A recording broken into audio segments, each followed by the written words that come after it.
Hey everybody, this is the Coach U podcast and I'm your host, Coach U. This podcast is about being curious, learning from others, and using what we've learned to evolve every single day. Hey everyone, in this episode, we're being joined by the owners of 5-Tool Connection, Eric Yavarone and Noah Huff. Both Eric and Noah have worked with Major League Baseball players, and now they're taking their knowledge and helping athletes all over the world. 5-Tool Connection analyzes body movement, they check to see what you need, and they write up programs for you specifically. This episode will give you an idea what you need to do as an athlete in order to excel in sports and using training as a tool to get there. So tune into this episode and remember to subscribe and then share with anybody else that you think would love this episode.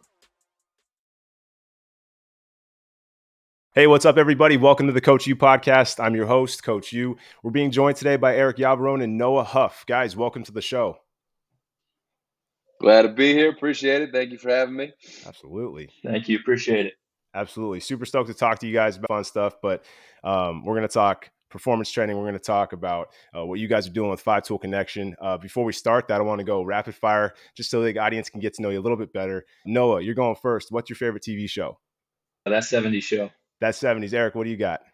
I was really into Yellowstone kind of recently, so I guess I'll go with that one. I've heard it's good. I'll check it out. It is good. Actually, I guess I got to actually finish the last series, so it's kind of a big play saying it's my favorite show. I haven't finished it yet, but I was enjoying it recently. Okay, that's fair. Noah, favorite band or musician? Mountain Joy. Mountain Joy. Who is that? Yeah, tell me who they are. It's a great band. They're growing a lot right now, so go check them out. It's good. It's kind of like a folk type of good music. You know, it's just feel good music. Puts you in a good mood. I like feel good music. Eric, what do you like? I'm in a weird spot, man. I used to like hip hop music. I think my horizon's expanding a little bit. Historically, Drake's my favorite artist because he always, has something for you, depending on what kind of mood you're in. That's fair. But I've actually been listening to like Morgan Wallen lately and a little bit of country. So I don't know what's going on with me, but I'm shifting gears a little bit. But I still say Drake, I guess. Taste buds change as you get older, You always have the classics. That's never going to leave. Yeah. All right. So then I'm going to go, Noah, back to you. Your favorite thing about working in the performance training world? Yeah, it's just seeing the development with athletes, personally and professionally. It's a cool thing because you get to see, when you're working, whether if it's with that 18-year-old kid or even, a 25-year-old adult, you kind of see their progress and growth, not just as an athlete, but just personally. And I really enjoy that. Eric, how about you? Yeah, similar. Like the process a lot. Noah and I have been involved in kind of the team environment a lot, and then 5TC individual kids, but like baseball or sports kind of outcomes that they're shooting for, and kind of seeing the process, whether it's a minor league guy turning into a big league guy or a kid going to college to play. Just kind of like being part of the development process and watching the process unfold, and then ultimately like hopefully they get to where they want to be. So seeing those things happen at all those different levels, it's probably it for me. I love it. We're definitely going to talk about the process. I want to hear about 5-Tool Connection and what you guys got going on there. Before we get into that, I want to get into real quick, call it the impact deck. So we have a couple different cards from here. Okay, one's an affirmation, one's an action, and one's a reflection. I'm just going to randomly draw. I'm going to pose the question to both of you guys individually, and then we'll rock and roll. So I'm going to pull. We got an affirmation card. All right. So as I take on new challenges, I feel calm, confident, and powerful. Noah, how can you utilize that in your practice? How can you utilize that in your life? Yeah, I think as a coach, it's really important to, be calm and cool and collective when working with athletes. And especially, we work with baseball players specifically, and it's a game of failure. And a lot of the times those guys are up and down emotionally. They're all over the place, whether it's stuff off the field, on the field. So I think just kind of taking that calm, cool approach and keeping a level head, and it can really impact the players and their careers, and then my life personally as well. I mean, honestly, kind of the same point. Like we have to be that person, I feel like, for them, because the consistent piece is kind of like the process of getting prepared physically to do whatever task, whatever sport. And Noah hit on it a little bit, but they're going to actually play the game, which is the part that has all the variables in it. And outcomes are going to be riding high, riding low, depending on where they're performing at. But we can be the consistent piece. So at least they know, like, whatever noise is going on around them when they come to the gym or they come to the weight room, that energy, culture, vibe is going to be consistent no matter where they're at. Yep. And I think that like is a good thing, and probably, hopefully reminds them that even when they're going good, like, hey, you still got to prepare and still got to tap into your process and do everything the same. And then when you're going bad too, like I don't care. Like you could be 0 for your last 24. I'm still gonna smile when I see you, and we're gonna go through our day, and I'm gonna get you ready to play that night, because tonight might be the night you go off. So I think that being the cool, calm, and collected person consistently for them, I think is a pretty important piece of the role, just for the culture and the environment. So that's kind of what I thought of with that. So going into that real quick, what would you say are things that help keep you calm, cool, and collected and consistent for yourselves? And then also, how does that translate into being a coach? I kind of been on this a lot lately, like walking the walk and practicing what you preach is super important. Mm. So like for me, I know that like I'm a routine oriented guy, and I think that doing the same sort of process every day is a good thing for me. Like it feels like I'm getting better at my own craft. I'm taking care of myself physically. I'm doing all the things that I'm trying to instill in these guys too. So like kind of trying to be a model figure in that regard. So I think like having that process, having that routine, like that sets the same way of, we do our process before we get to the park, or we do our process before we get to the gym to train the guys. I just think that helps me individually, right? And then that allows me to be the best version of me, and therefore will help the guys. So I think that walking the walk, practicing what you preach, that sort of stuff consistently, and having a routine with that, I think that personally helps me be cool, calm, and collected. So when it's time to train, like we're prepared. So that's kind of what I think. That's where me and Eric really align, is practicing what we preach. And I know for me personally, um, very routine oriented as well. But one thing that's actually I just started doing a week ago was actually just journaling each day. And my mom's been harping on me about this for my whole life. I texted her and I was like, "Hey, it finally all the stars aligned and I finally listened." But I'm just kind of like brain dumping, and it's just kind of clearing out my headspace, and it's helped a lot. So that type of stuff. And like Eric said, then, on the practicing what you preach, making sure that I'm, staying on top of my nutrition, on my training, that I'm, doing everything, meditating. So I feel good when I'm telling athletes, hey, you should incorporate this into your routine, because, I'm doing it myself. And you also learn a lot more by doing that yourself. So 100%. It's easier to yeah. teach that when you're living it, because you can act. It's authentic. It's interesting. You talked about the journaling and the meditation and stuff. That's something that like saved me.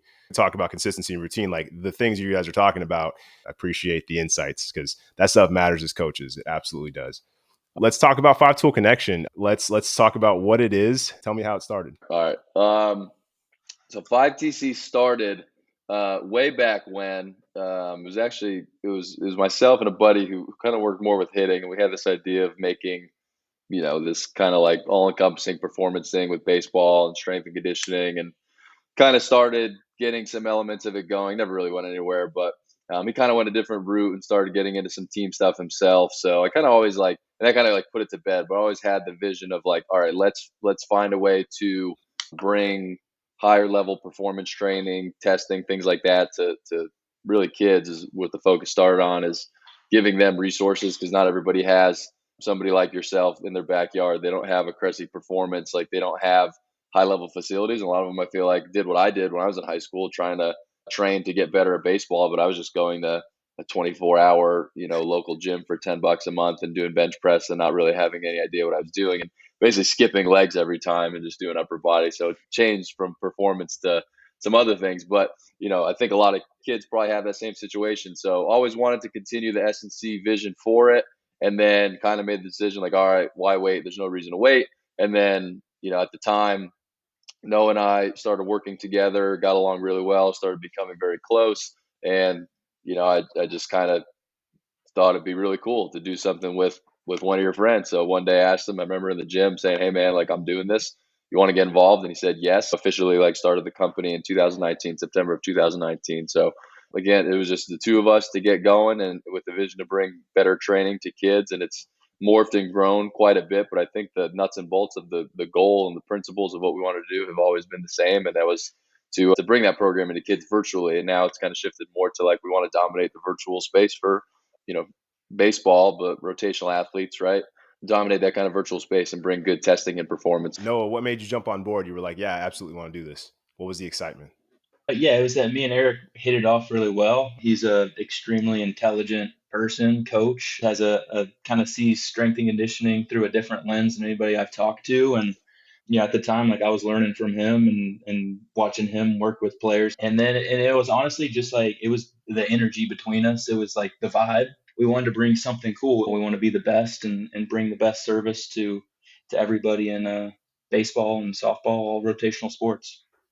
What do you think is missing the most in the performance training world, especially for the younger athletes? I mean, probably resources, right? Like in all kinds of different forms. I mean, facility, number one, right? I think like at the end of the day too, like much like the kind of story I was telling, like there's different, within the training piece, the performance piece for, baseball particularly, like I think a lot of stuff that's kind of popular right now that we're utilizing and have seen big changes on and things that can really improve performance, like they're not things that you find in a regular gym. Here's your benches, here's the incline benches, here's the machines over here, and here's the squat racks in the back and the leg press. And it's very traditional in that sense. So literally from like an equipment standpoint, there's some limitations, right? Mm. Because they know they have to train. They know that the athletes are big, strong, and fast. So where do you do that? Oh, you go lift at the gym, right? So but if you go to the gym, you're only as good as the equipment as you have, because you could have the perfect exercise that we provide for you or give you and at the right time. But if you don't have a water bag, say, like, what are you going to do? We can get creative with other things, but point being, like, I think the resources of literally facility probably could be a limiting factor. And then probably the educational piece too, right?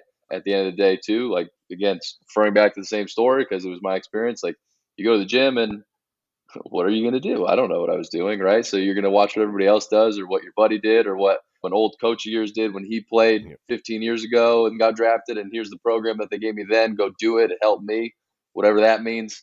And, just the education piece of it. So I think that's another piece of it too, of what we're trying to do now as we spent 4 years just refining the process. Like, as Noah said, we want it to be clean. We want it to be pro. We don't want to have a poor product out there. So it's been refining the model, changing platforms, making more videos, like changing the way we adding things. Like, it's just been 4 years of really growing the product. And now that we're happy with that, in the last probably 6 months to 12 months, pushing more of the social media. And that's our goal within the social media, is to provide education with people, for kids, for people, and hopefully make it fun so it captures their attention. They actually ingest the information. But those are two things that come to mind for me, at least, is educational resources and then, equipment resources too. I think number one, education is a huge piece of that. Kind of like Eric was saying, I know personally for me, and this is kind of going back to why we started, one passion was that I'm from Knoxville, Tennessee. And at the time, and there's a few facilities there now, but at the time, there wasn't a whole lot of resources.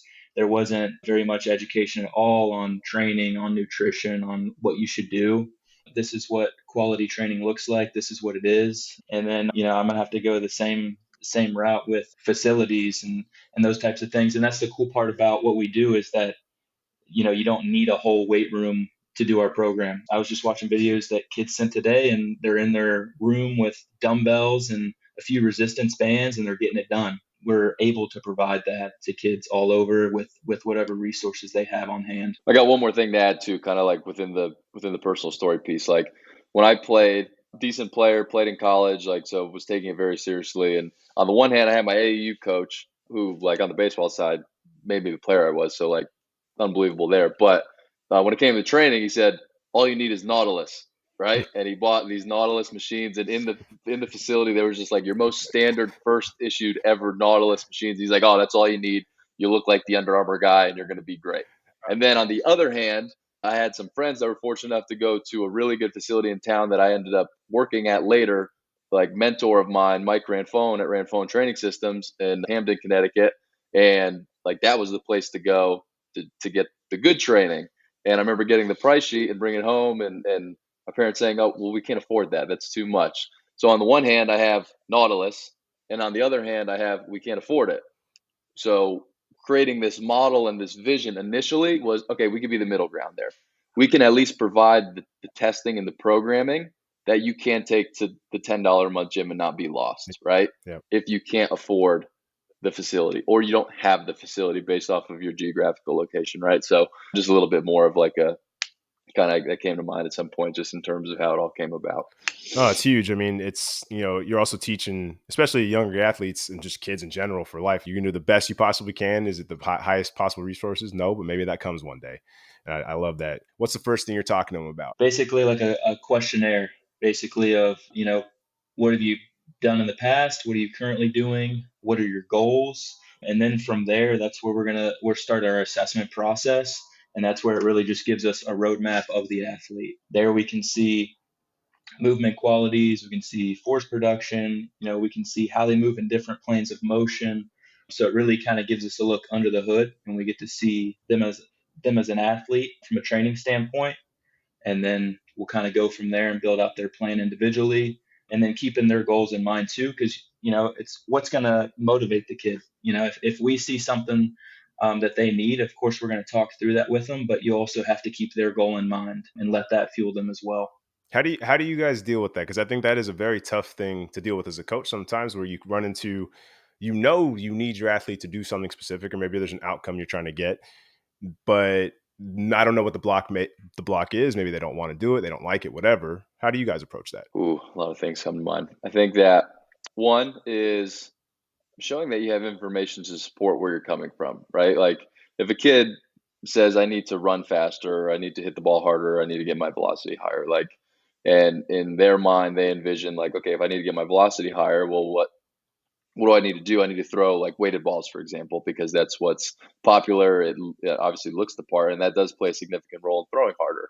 But if you can just say, well, I think you need to make your movement better because that's going to allow you to throw harder, Mm-hmm. like they may not like buy into just the words, but when I put a report in front of you that says we have objective information here that is showing that compared to your age group, you are in the 20th percentile in the movement category, and you're in the 70th percentile in power. So you have incredible amounts of explosiveness in your body, but your movement quality is limiting your ability to like express that in your actual throw. It's really hard to argue that, right? Yep. And so I think within our process, that's always been the vision we want to be able to convey to these people and kids and parents. How do we get that information? Well, we need to find a way to make it more objective. So how do we do that? We would look at throws, we would look at swings and say like, okay, you want your velocity to be higher? Well, look at the way that your lower half is working in your delivery, right? And based off of the movement screen videos that you sent us, we're going to look at them and just type a manual report. That's where we started. But again, it was the same process of showing you like, hey, look, your lower half doesn't work well in this squat, in this lunge, or in your throw. So there's a high probability here that the mechanics of your lower half, the mobility that in your joints that coincide from the waist down, you're having an issue moving those, and it's showing up in your delivery. So like speaking in their language, in the lens of like why the training style is relating or limiting their performance on the field. I think that's probably the way that we've always went about it. And then within that goal, like I said, just trying to loop in pieces of information and make it much more like clear cut, not arguable. But again, it's educating them on all the things that go into the outcome goal of performance, and then just having some kind of assessment process for those to be able to show them like, hey, this is where you want to go. This is where you're at now. This is how we're going to train you to get there. And they're like, okay, sounds great. Let's do it. No, do you have anything to add to that? Most of the time, when any time in life, like when we disagree with something, it's a level of education that we don't have of that subject yet. And then once we get a better understanding of it, then we kind of pull back, and we're not so, this microscope view, but we get a more broader view of the situation. And it's like, oh, okay. It's, as you get older, you do that all the time. Mm-hmm. It's the same thing with athletes. And it's like Eric said, it's showing them, hey, here's objective information. Now let's take this information. Let's look at your on-field mechanics, and we can point right here where it's showing up, XYZ right here, and then that information's right there in their face. But I mean, when you do have those athletes that are dead set on, oh, I have to back squat, if I don't back squat I don't feel good, and it may crush them, it may, all these different things, like at some point you kind of just go, okay, I'm going to give you this, but you're going to give me this, this, and this, and then it's just a trade-off and an exchange, and then everybody's happy. But I think at the end of the day, you never want to sabotage the relationship, because it's development and you're going to be working with each other for months, years on end. So you want to keep that open relationship and be mindful of where they're at and kind of meet them where they're at. I like that a lot. I want to ask about the mistakes. So what are some of the biggest mistakes you see in younger athletes when it comes to training? Probably trying to layer like higher level performance qualities on top of like poor foundational movement patterns or lack of stability, right? In some regard, I think stability is like a little bit of a garbage term. You're going to find stability. It's just a matter of whether you find it in the right places, right? At the right time, Hmm. or if you find it through adding stiffness and rigidity on top of like segments, right? So, meaning like, if you have good foundational movement patterns and then you load them up, the quality of the movement, now you're going to layer all those performance qualities on top of that. Whereas if you don't have that, your body is going to try to not get hurt and it's going to stiffen up in potentially the wrong areas. So now you still create stability, but now it's in like the wrong places. So I feel like a lot of times we see older athletes with a lot of training volume under their belts that have trained for strength for a very long time. If they did it before they had good patterns, a lot of times we have to unwind some of that stuff and try to rebuild it up when they're trying to make a movement based change on the field, right? Because a lot of times that is a little thing that's going to tick them over the edge, right? Especially at the higher levels. Right. So that would kind of be what I think is. I think if we did a better job at creating good movement patterns in general stuff, squats, hinging, lunging, moving in all planes, and then just like general variability in movements. Like, kids don't play different sports anymore, man. Like playing different sports, moving around to different planes, different environments, navigating those with physical solutions, right? I think if we did that, they'd be in a much better spot, because I also truly believe that like strength, unless we're competing for like a strongman competition, the amount of like requisite strength that's necessary in team sports, Mm-hmm. for the most part, outside of wrestlers, linebackers, I don't know, I train baseball players, but like it's not that high. Like I don't think it takes that long to gain, right? So people that have been training for strength for 7 years, like I think we could probably do that in an off season. We could probably get enough in a couple of years, right? But it's going to take way longer to unwind all the stiffness and rigidity that Mm-hmm. they've thrown on top of their bodies by doing that for the last 7 years. And then you end up like me and I can't rotate. So I got a bad neck. So anyway, that's what I think is no one knows about my neck, man. Come on. No, putting it's putting just part of it. putting It's just part. yeah, come on, dad. Now what happened? But anyway, yeah, putting strength on top of bad movement in a nutshell. Something came to me there when you were talking about that with movement quality. I was thinking about buckets. We have the strength bucket. If a lot of these athletes are filling their strength bucket, that's great, right? But like you said, there's only a certain amount you necessarily need, right? So what are the buckets? What are the main things that you're seeing that do need to be filled? Movement is one of them. More on the like simple assessment side, general assessment side, things that you see done in the weight room, joint range of motion testing, weight room movement patterns is one of them. I think strength is another one, higher force production situations, traditional strength. I think power is another one of them. I think that we kind of divide power into two different pieces, one being more like higher effort, feet in the ground, just moving a little bit faster in general strength movements. The other one being more elastic reactive power, where there's deceleration qualities and you're springing off the ground, things like that. So I think you could probably split that into two. And then I think the capacity piece too is another big one, in the sense of like conditioning, right? But being able to repeat efforts, do things over and over again, bounce back day to day, things like that.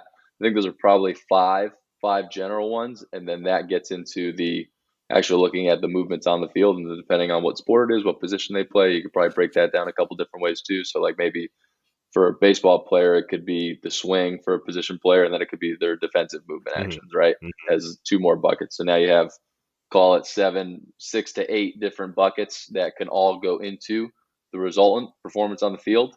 And then, we just got to test them and kind of know what we look for within each one of those. You can start getting real detailed if you wanted to. Totally.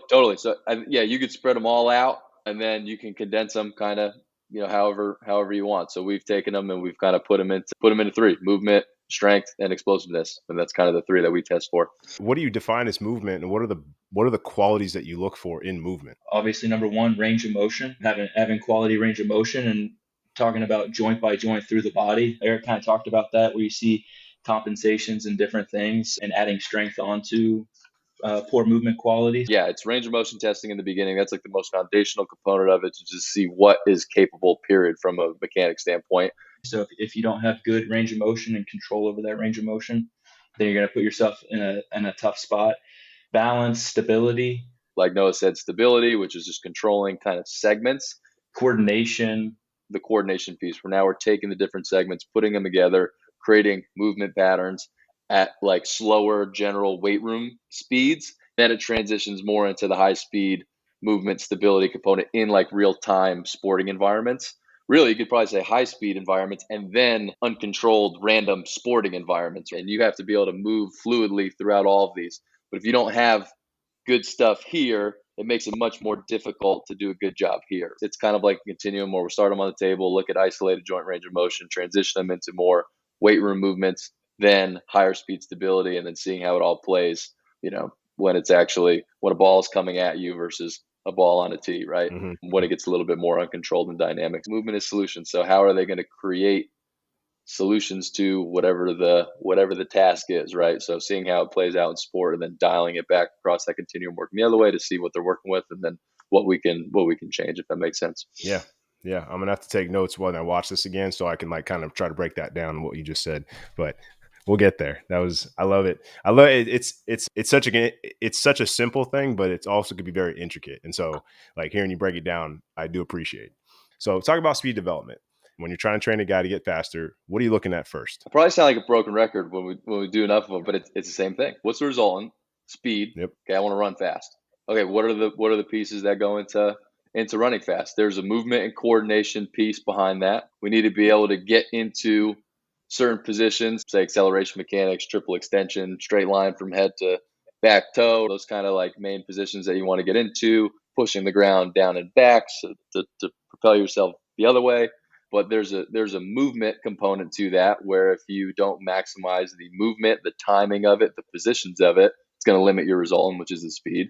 There's a strength component, a little bit more early on in an acceleration where it's you versus the ground, who's going to win. And when you beat the ground, that means you're pretty strong, where you can push through it down and back to, again, propel yourself that way. And then there's a power or explosive component to it too, that you can spring off the ground. Looking at like the whole thing in conjunction, first, I'm going to look at the movement component of it. Number one, see if they get into the positions that we're looking for. If they don't, then look at the movement screen and the range of motion testing, see if we know that they're limited in any of the movements they're trying to show. So let's say that triple extension piece, if they're limited in hip extension, they're not going to be able to get into triple extension.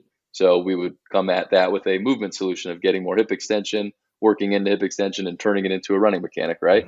If they're really good at all of those and the movement itself is really good, well, then let's look at the strength and power components to it. And if we know that they have good strength, but they're just not really an explosive athlete, then that athlete's solution to getting faster is power work and true moving fast stuff, where maybe they're good at that and they have some strength, but the coordination piece is limited. And if we're going to get this guy faster, we need to improve the movement piece. Those are like the big three. And then the last one is weight. Probably when they get a little bit older, higher levels, like I do think too, at some point, you probably reach a point of no return. If you do want to get faster, you might have to lose 15 pounds so you're lighter, right? And you could accelerate that mass quicker. But it's really the same. I go back to those same things. Like, just reverse engineer. What's the result? What are the pieces that go into that? Where are they at in each one of those? And then you could determine what that athlete's solution is. Just kind of layering on what Eric just talked about. Obviously, you want to first look at from a movement standpoint, and then you want to kind of take a look under the hood and see everything else that goes into that. It's a skill, and you need repetition, and you need to do it. You need to do it a lot. I mean, the best way to get better at running fast is to run fast and do it over and over. Obviously, if that's all you're doing and you're like, oh man, I'm not getting any faster, well, did you go down the whole checklist that Eric just ran through?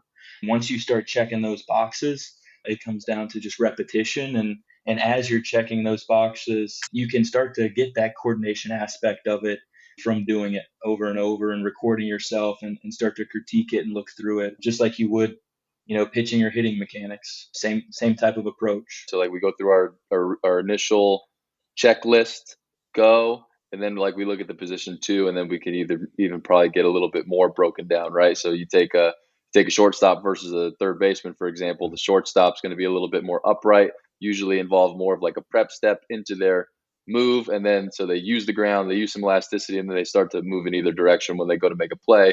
Conversely, to your third baseman, who's lower to the ground, feet are fixed in the ground, and they're going much more from like a non-counter movement position, right? When they then go to field the ball, So we see some athletes that are great at running in a straight line, but then when they get into the lateral movement component, they aren't great, or the position could kind of affect them too. So if you have a shortstop who runs really well in a straight line but doesn't move well laterally, well then like now we have more of a situation where we need to do lateral quickness and doing it from ground contact environments, if that makes sense. Yeah. Just because like when you get into more of the position specific piece after that, sometimes you have guys that are really fast, but like they get called slow on the field because they don't put themselves in good positions, or they don't train counter movements, but the position they play, non-counter movements, but the position they play requires them to be explosive from a non-counter movement defensive position, right? Mm-hmm. So I think just that little additional piece, once you get past the first layer of running fast, then you can get a little bit more detailed and position specific stuff too, and then look at the qualities that go into that, and maybe even be able to dial it in a little bit more. Just because speed's it's all over, it's all over the place. It's chaotic. Like I said, guys getting called slow that run a 6.5 60, but it's just because they can't use it in lateral environments in that particular situation. So just some more stuff that kind of comes to mind as we go through the list. Well, no, but it's true, because I mean, especially on the field, you don't know what's going to happen. You have no idea what kind of moves you have to make. You don't know what positions you're going to be in. You just react. And so going into that point, why is it important then for athletes to be able to have the ability to move well in all directions if they want to be great at their sport? So training for that is important. So it takes time, though. It takes time to stick. Kind of, you're talking about the movement quality. Why does it take time for the movement quality like that to stick? Why do you have to do it over and over? What is actually going on? Walk me through the physiological process that our brain's going through to have to make this actually happen. I think inputs matter. So in the sense of the body knows what's important and what's not, right? So the more inputs you have in something, you're kind of telling your nervous system, like, this is probably important. Like if you're doing something over and over and over again, you're going to adapt to being able to do that more efficiently, right? Mm-hmm. It's the input of saying, this is what we have to do. And then that's like number one. And then I also think that the magnitude of the input is also a signal that tells the nervous system how important something is. So for example, if we do a heavy back squat, or a loaded movement, right? The input on that is massive because it's loaded, it's high intent, there's a humongous neural component to it. The input is massive. So if we're trying to make improve, just say the same one, hip extension, and then I do a massively loaded strength movement, and then I pair it with a passive hip extension stretch for 20 seconds, like what input is bigger? Which one's going to stick? The humongous one, right? Yep. So I think it's twofold. Of number one, the amount of times we do something is signaling the body, hey, this is important. You need to be efficient at this because for whatever reason, you're doing it over and over again. So it's got to be important. So that's number one. And then number two, like the magnitude and the timing of what the training intervention, the input is. I just think that like the ones that have more intent, more force, more all that stuff, those are just the ones that are going to stick a little bit more because of how big that input is, if that makes sense. So I think if it's a movement outcome goal and it's a person that has high amounts of strength, sometimes you do have to get like super intense with it. I mean, that's where like a end range isometric at max intent for 10 to 15 seconds and doing that for a couple different rounds. Like sometimes that's the input that's necessary to tell the nervous system, like, hey, no, this is really important. You need to be able to get into these positions. So a couple thoughts that come to mind in there, but I think, the number of inputs and the magnitude of them, I think that's what's going to ingrain that into the nervous system and kind of signal the body that this is important on the neural side, if that makes sense. Mm. Then you have the actual mechanical side that comes from that after, right? You put a lot of force through something, you're going to build more from the physiological standpoint of like damaging a tissue to then remodel it and rebuild it. And that's how you get stronger. That's how you build more armor, so to speak. That's kind of the second piece of it too, of like, if you got to be safe in a certain position, you got to build a lot of armor in that position. So putting force through the body in those positions is super important to build that armor. So I think those things combined create both the neural component to the physiological effect and then also the mechanical of like signaling and building tissue to make sure that you're safe when you get in those positions over and over again. Theoretically speaking, you could run that through pretty much anything, right? Speed, strength, mobility, range of motion, right? Same concept. Yep. 100%. Speaking of mobility, range of motion is important. The movement quality to get into that position, to be able to control it is important. What are some of your favorite ways to train mobility and to increase this range of motion for your athletes? It depends on the athlete and kind of what that restriction is. I think that the most effective is actively working through these ranges. Like a lot of the times, kids will think they're just going to do a bunch of long passive stretches, before they go to bed or something, and then that's it. And then they go load up a barbell on their back and they work out for 2.5 hours on benching and deadlifting and squatting. And then, they do a couple hamstring, touch their toes and all right, I'm good on the mobility. But it's like Eric was saying, like you got to continually have those inputs, have those inputs, have those inputs. And I think, the most that I've seen with guys is, having a combination of not just the passive, but the active and really like working through it and going for reps and going for sets and going for, these long isometric holds where you're really contracting hard. I think that's what I've seen has been the most effective.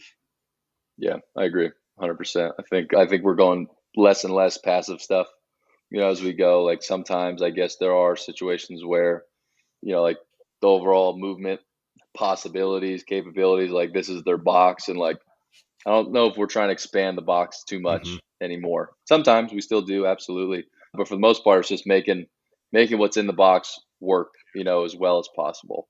If there like is a clear cut, like this guy just can't get in any positions on the field, and we think like it's severely limiting him, like, yeah, we got to make the box bigger. But for the most part, it's kind of just making the box better, like I said, and Noah said, of just and using active components to that, and then just matching the intensity with how big of an input we think we need. So I agree 100%. Just one more thing on that is I think that most of the time that athletes or coaches, everybody, I guess in general, maybe will kind of think of those as like two separate things of like, okay, I'm going to work on my mobility and then I'm going to go train.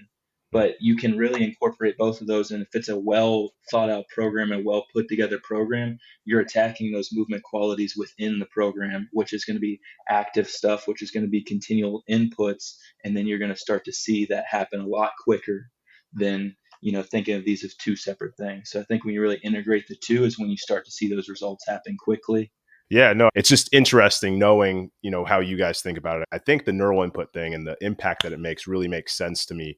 Hammering the movement with more force and more isometrics. Talk to me about why that works and how the body responds to that. I think you get two birds with one stone. You get both the neurological component and you get the mechanical component. Time under tension creates hypertrophy. So the longer the isometric is, the more time under tension, the more remodeling that will go into that on the back end, which covers that mechanical piece. And then conversely, the other way, again, when you can build up specific contractions in those different positions and hold them and build them up for extended periods of time, just builds up the signal. I'm sure it changes all the time, but just out of curiosity, what's a ballpark figure that you like to use time-wise? Yeah, no, it really follows the rules of strength hypertrophy and muscular endurance. If it's more of a recovery based effort or more of a mechanical driven effort, longer and less intense. So call it 60%, 70%, whether that's how hard you're actually pushing or how heavy you're loading it. If it's a squat, a lunge, whatever, that would be the prescription for that. If it's like, hey, this is a high intent day, high intensity, we're pairing this with a true strength effort or a true power effort, then, well, I don't want to do too much time where I fry you. I want to make sure that it's a strength effort. And I want to but at the same time, it has to be big enough to match whatever we're inputting with the strength move. That's going to be like 5 to 10 seconds. One time, 5 to 10 seconds. Okay. And then you got that middle ground where it's like, okay, maybe this is the secondary block or the third block of a lift. And we're getting more into the accessory stuff, more of the movement stuff. We already did our heavy duty for the day with the strength and the power. Then maybe that's kind of like your middle ground, which is like your true hypertrophy range, right?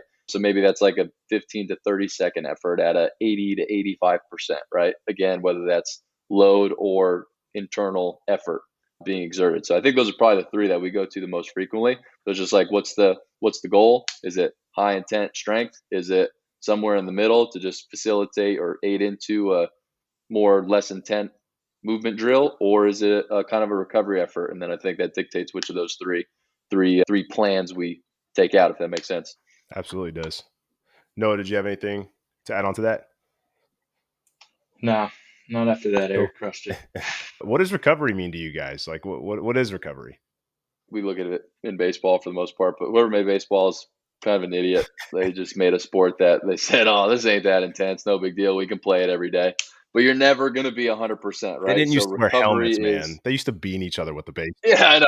Yeah, we're getting there. We're getting there. Maybe we'll get like a couple more days off here. But recovery is basically, I think, in a training environment, recovery is your process or your ability to actually make the adaptation. So if we input training that's going to cause a stress to the body, a calculated one, that's what we're doing. That's our job as strength coaches, to get a certain outcome, which is more strength, more power, more size, whatever the goal is. But if you don't have the recovery process, you don't create the adaptation. So if you come back the next day, if you knock yourself down and you don't build yourself back up and you knock yourself down again, we're going the wrong way. We're going down. We're trying to go up. So on the training side, the recovery process is the adaptation process where you actually get the outcome that you're looking to get. So if you don't have it, you're effectively getting nothing. You're just making yourself tired. And then on the sporting side, how can you get yourself good enough to come back the next day? So if you knock yourself down to 50%, we come back at 86% the next day, that's better than coming back at 60, right? That gives us a better chance of winning that night if everybody on the team does that. So, recovery is either the actual adaptation, or it's, for me, or it's the just try to come back as good as you can the next day to be in position to perform again. Looking at it from like a nutritional standpoint and restoring energy. So, helping with that adaptation process, restoring glycogen, getting your body in the best position, for the next day to have a great day through rehydration, every doing all these things the day before. So a lot of the times it's like we think of maybe that morning routine, but like what was your nightly routine that's going to lead to that good morning routine? Hmm. Because if you wake up tired and feeling like crap and grumpy and all this, well, it's because you didn't do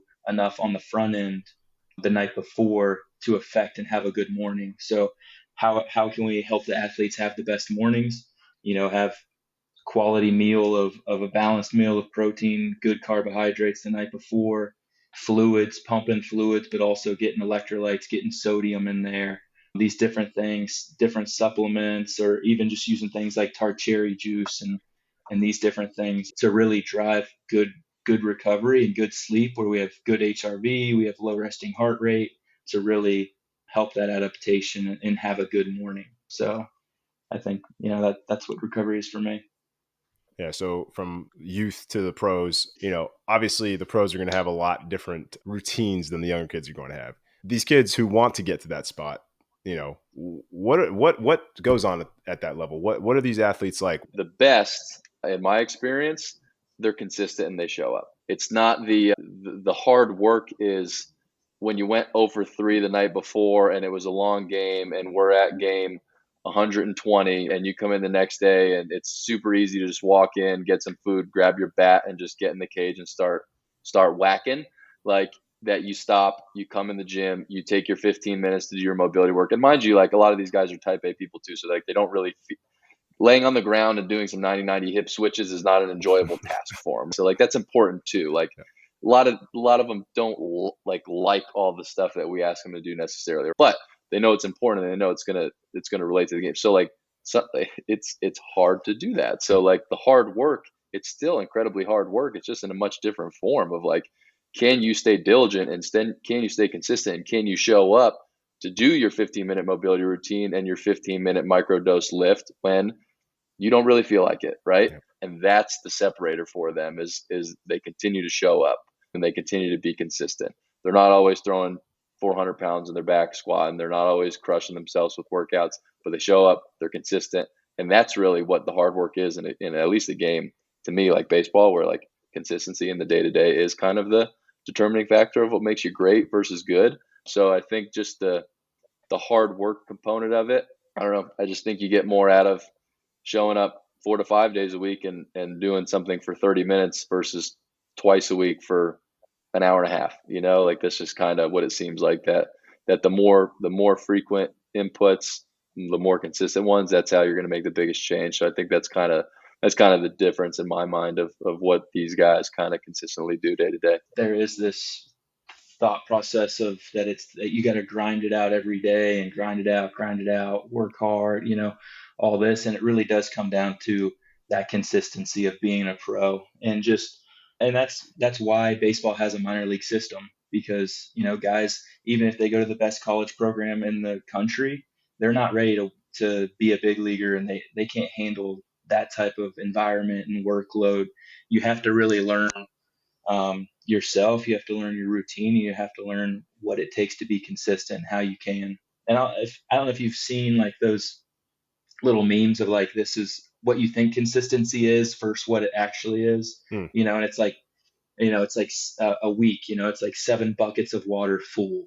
And then it's like what consistency really is. And it's like full, halfway, 3/4, a quarter. And that's what it is. It's this continual up and down, but it's sticking to your routine, sticking to those things, and just being consistent with it. And I think the other part is that I think that people might think that professional baseball players think that it's do or die every single game or every single at bat or every single inning pitched. Like I've seen players. There was a player.